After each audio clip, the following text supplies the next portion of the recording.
Hello and welcome. Today I am testing out a brand new sketchbook.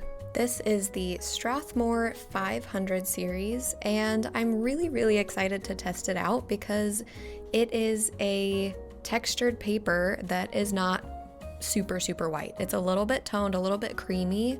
So let's see how it does with 4 different mediums with doing portraits. This very first one, I am using alcohol markers, and the first thing that I am doing is just sketching it out, trying to get it good before I start coloring it up.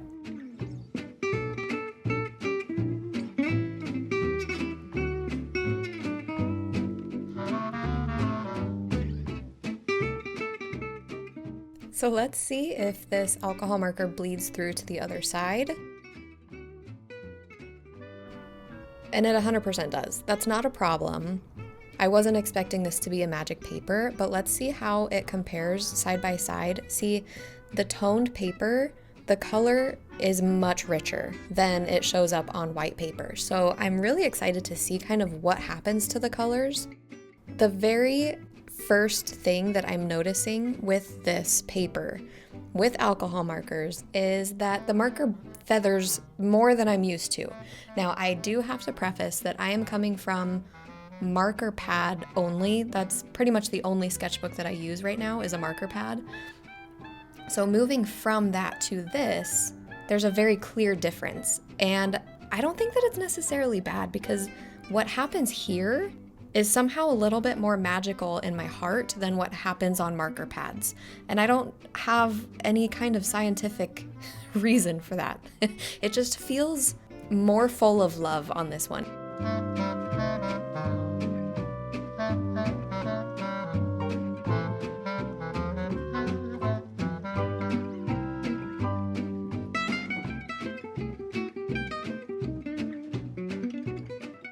The markers, they bleed a little bit. So they also blend a little bit easier too. With that, it's like a double-edged sword here. It's really difficult to get fine lines because they're gonna be bleeding. I mean, that kind of is like a duh. But if you're not expecting it and you're not used to it, it's like, oh, shoot. Anyway, so let me back up a little bit. I am really excited about these portraits. I have 4 picked out, and with Valentine's Day coming up, I thought it was very appropriate to try to figure out the most lovey characters from I think they're all from the 90s.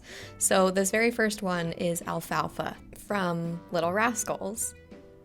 He's the perfect Valentine's Day candidate for this spread, so of course I'm going to use him. First thing, I love how he turns out.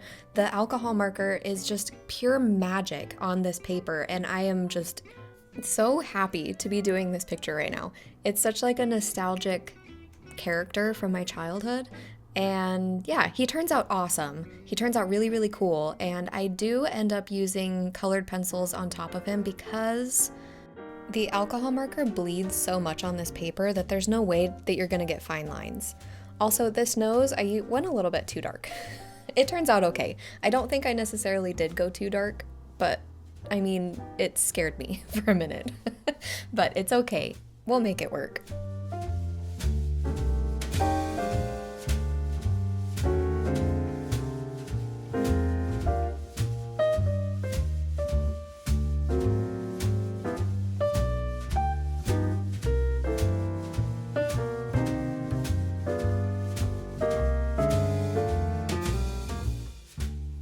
Before I even started coloring, I flipped through the sketchbook just to kind of get a feel for it, and I was really impressed with the texture. I'm not used to texture, as we said. I'm used to a marker pad, which is completely smooth, and that's cool and all. So any texture is like, whoa to me. It's just so exciting. But the other thing that I noticed about this sketchbook is that the binding is pretty stiff, and I forgot that you need to be pretty specific with what sketchbook you're buying if you are very particular about your lie flatness, I guess. That's like an actual term that you can look for when you're buying a sketchbook, is if it lies flat. And this one doesn't. So that's that might be a little bit of a bummer.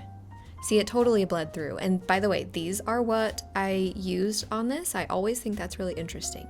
Okay, but what I was saying was the sketchbook, I really needed to like put some pressure to keep it open. And that's a little bit of a bummer. It's a kind of distracting, and it makes me like, it makes it not so pleasant to look at sometimes to watch the video, because I'm like really pressing my hand into the sketchbook with a lot of pressure. And it just kind of might seem like I'm really angry when in reality I'm just like, stay open. So I guess maybe I am angry. But for that to be the only downfall of this sketchbook, in my opinion, I feel like that's not so bad. And it might get to the point where I can like break the binding, kind of like you do with stiff reading books. You can like break the binding as long as you don't really care what it looks like in the end. I mean, it might turn out to be a shoddy mess, but maybe it's a little bit easier to draw if the spine is broken. You know what I mean?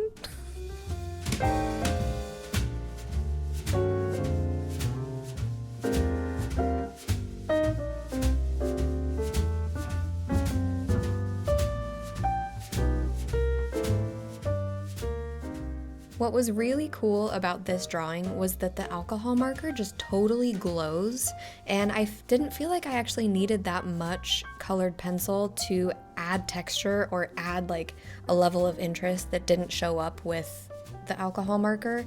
It was purely just to get the fine details. So I feel really excited about that, and it makes me want to keep using this just for markers. And he turns out so cool looking. I mean, look at him. I like his chin. These are the colored pencils that I ended up using. So he's done. Let's move on to the next thing. Now he did fully bleed through to the other side, and that's okay. I feel like that's a pretty good trade-off for having something end up looking so magical. Is if it bleeds through, I mean, no big deal. I would rather have it look magical. So this next one is Squints from Sandlot. Hopeless romantic. That was the word that I was looking for earlier. I don't feel like they're all maybe hopeless romantics, but that's the word that was in my heart when I was looking for these guys. By the way, I'm doing Squints in oil pastels. So let's see how oil pastels work on this paper. When I have done oil pastels before on my marker pad, I got some comments. Thank you, by the way. I always appreciate your comments and your insights. It's really helpful. But I got some comments about how oil pastels might do better on a more textured paper. So I'm really excited to see how they turn out on this paper. And the very first thing that I'm doing here is just kind of blocking out my colors. I feel like that's what I tend to do with oil pastels. So let's block out some colors, and then at the very end, we will blend them all together.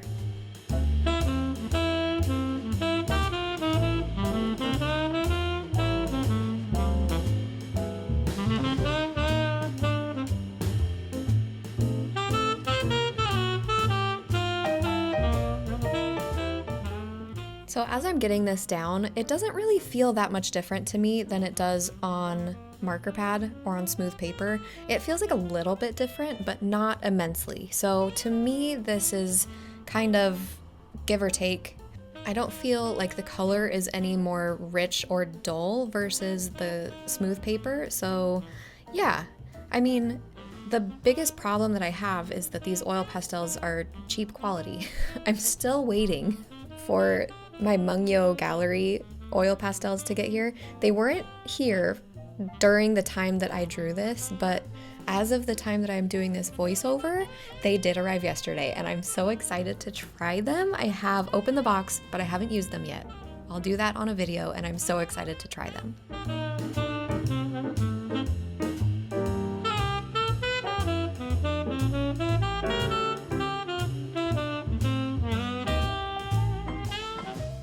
When I was looking through and trying to find a good picture of Squints, I felt like it was only appropriate to use this reference that was right after he got his kiss from Wendy Peppercorn. By the way, I swore for the longest time that her name was Peppercorn. Why is it peppercorn? I don't like it. Anyway, but that facial expression is really tricky. I spent a really long time trying to get his eyes right, and once I noticed that his eyes were totally wonky, I end up fixing them. Anyway, that's kind of beside the point. What I was going to say was when I had this reference photo, I really, really wanted to use this because it was appropriate for Valentine's Day, and the lighting wasn't great. That's usually something that I'm really particular about when I'm picking out reference photos is the lighting.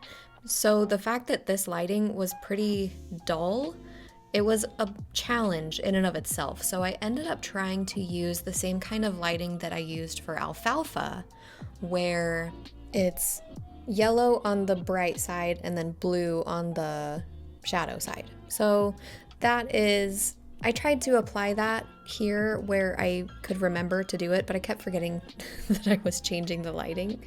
So the lighting ends up a little bit wonky on this one, but that's okay. It's just for fun. It's not that big of a deal, okay?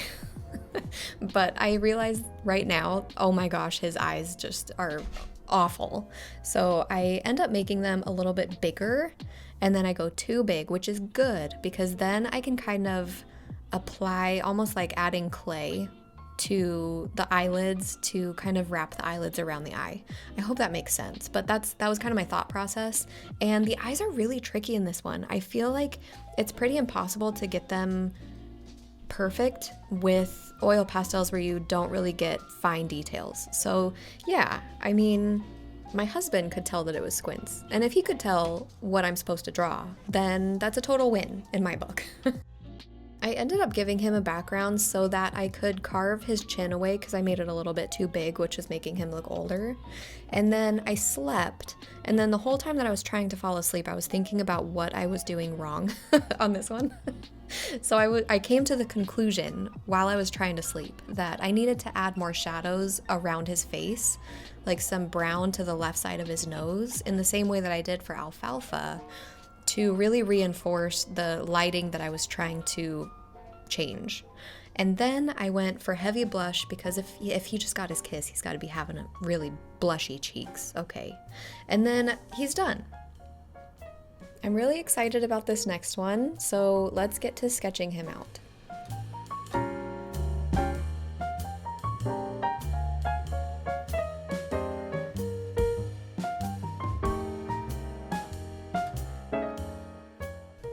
I had asked my family for an idea for another hopeless romantic from the 90s, and there was a pretty good suggestion for Wesley from Princess Bride. How could I have not considered him before?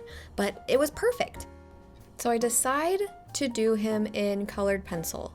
Now, I know that I have used colored pencil over the alcohol marker before, and I got like a little bit of a hint of what it might be like to use colored pencil on this paper, but I didn't get like enough information. So I'm doing a full colored pencil sketch just to get to know the paper a little bit better.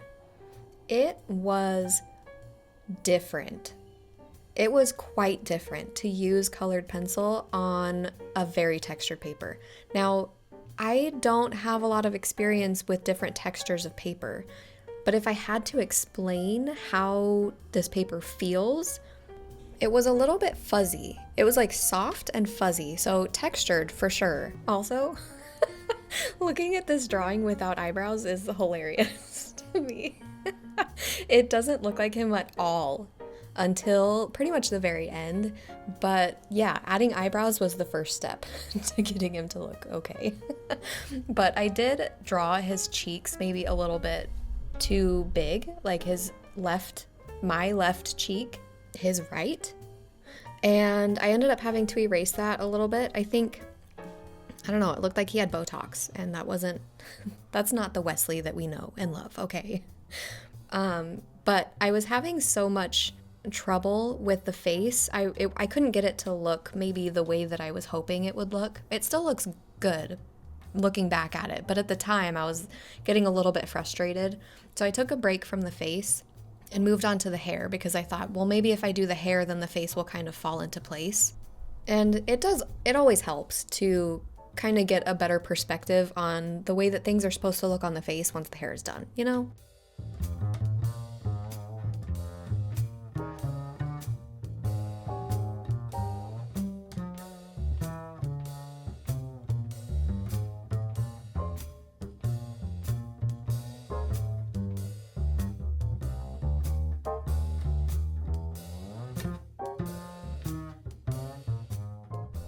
I ended up being a little bit frustrated with the texture. It was too textured. It was much more textured than I'm used to, so I wanted to try to see if I could fill in the paper a little bit by burnishing the paper with the white pencil and kind of try to smooth everything out the same way that I do with oil pastels. And it helps a lot, and that's something that you don't get with super smooth paper. You don't have that option so much. So that was really cool to be able to do that.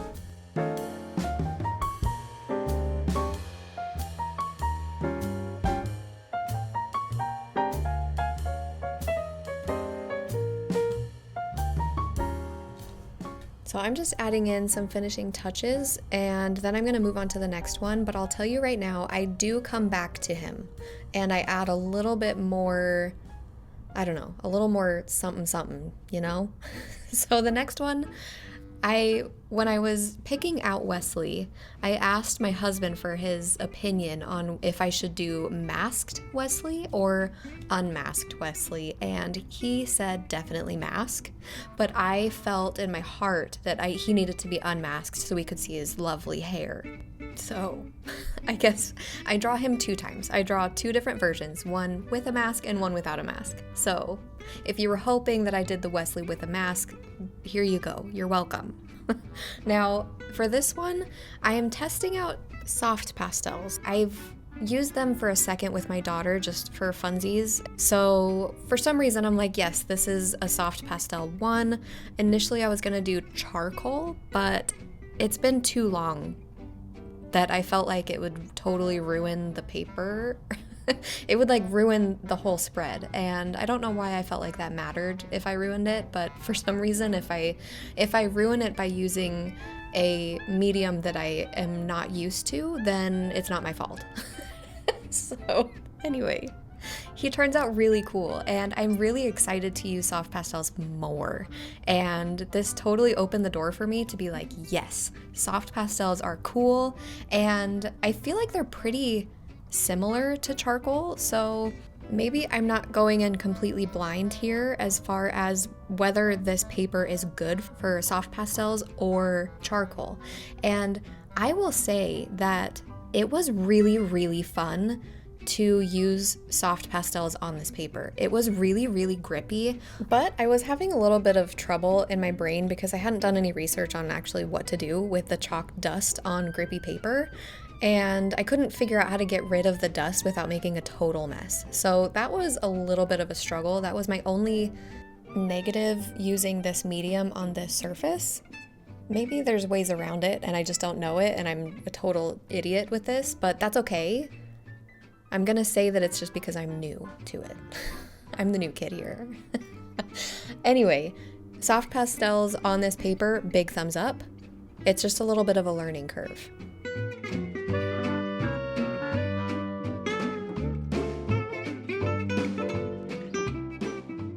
The grippiness of the paper was very fun with soft pastel. You barely had to use any pressure on them to get like really good pigment, and it stuck, and you could kind of blend it with your finger or use like a stick tool thing or one of those makeup brush things. Super helpful. Anyway, so this is what I ended up doing with the dust, and I feel like a little bit sad for my eraser in the end. I feel like it's gonna just totally disintegrate it when I'm kneading it, you know, but it's not that big of a deal, and it was really effective.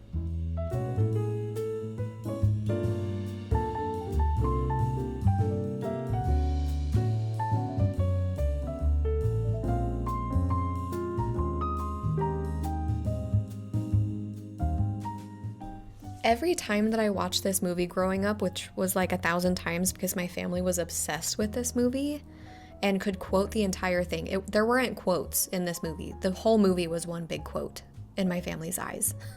So I remember going on road trips for like a 7-hour road trip, and 2 hours was just my family reciting the entire movie start to finish, which growing up, I'm the youngest of a lot of kids, and I thought that was totally normal.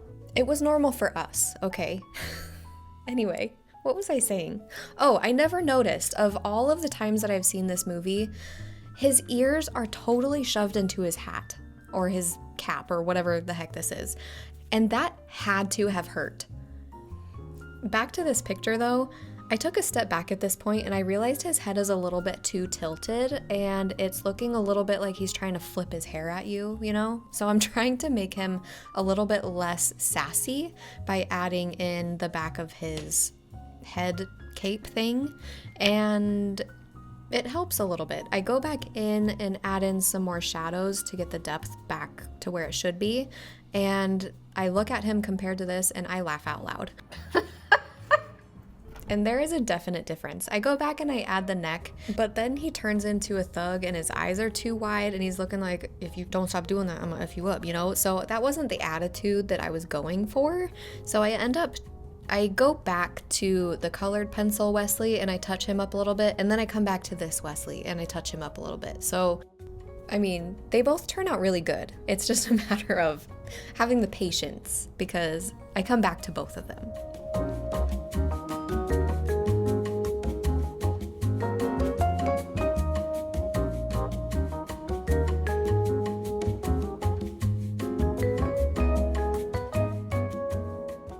I had taken a step back after all 4 were done, and I looked at this one. He looked a little dull in comparison to the other things that were going on. So I wanted to go back and give him a little bit more color and maybe touch up some of the things and hopefully make him look a little bit more like Wesley. So that was my goal going back with him. And then with this one, I decided that I wanted to intensify the color on him and give him a shirt, because I think that the reason why he looked like a thug was because he didn't have a shirt on. I don't know. So I give him a shirt and then I add in just a little bit of shadow in his eye holes, and that helps his eyes look maybe not so wide. So this spread is done. This is how they all turned out. This paper is awesome. I will definitely be using it more. Thank you so much for coming along, and I will see you in the next one. Toodaloo.